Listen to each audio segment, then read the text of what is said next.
My name is Randy Simpson. My wife and I own T&S Produce in Brownfield. We started doing watermelons in 1984. So we've been at about 38 years selling watermelons. We start in March to try and decide which varieties we want to grow. We do our seed selection. Then we send the seed to a greenhouse in McAllen. We'll have a planting schedule. We'll get enough to plant 60 acres, so we stagger them out so they don't all come off at the same time. We send the seed down there, they grow the plants. We'll order about 500,000 plants a year, and we'll go straight to the field with them. We can do about 45,000 plants a day. And from then on, we water it, we fertilize it, we keep the weeds out of it. We try to maintain a good environment for that plant. And it takes about 72 days from the time we plant it until we harvest time.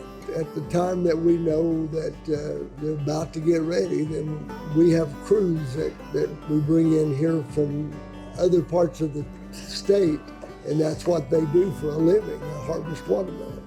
This is from Good Pop in Houston and San Antonio. They're based out of, and they will buy our watermelons, and they'll take them and they peel the outside rind off, and they'll squash the meat into a juice or a pulp, and they'll filter it, and they'll make popsicles out of it, they'll say. So you can get a popsicle from United. It's just kind of a neat deal. You can get a watermelon anytime. It's from the freezer case that we get United. But we also we deliver a lot of watermelons to the food bank. That's an important source of some of our deliveries. The Feeding America is important to us. We try to be community oriented.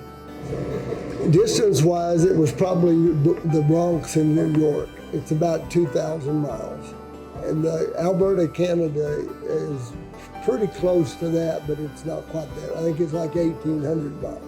So those are and then Florida is like 1,200 miles. So yeah, the Bronx is probably the farthest that we ship. And again, we're connected with the whole world. We're able to make our product available not just here in Texas, but across the nation. One thing about it, if you grow it, is one thing, but if you don't ship it and get it to a destination point, there's no need to grow it. And so we have to make sure, we have so much product. We're shipping, I told you earlier, about 300,000 pounds a day, about 7 semi-loads a day. We have to have connections with a lot of different sources in order to make that happen. With my broker, with my harvest crew, with the office crew, with the trucks. We're in contact with. We use the internet to do a lot of different connections to make this happen. So yeah, it's vital that we have that kind of connection, and that Poka Lambro has provided that.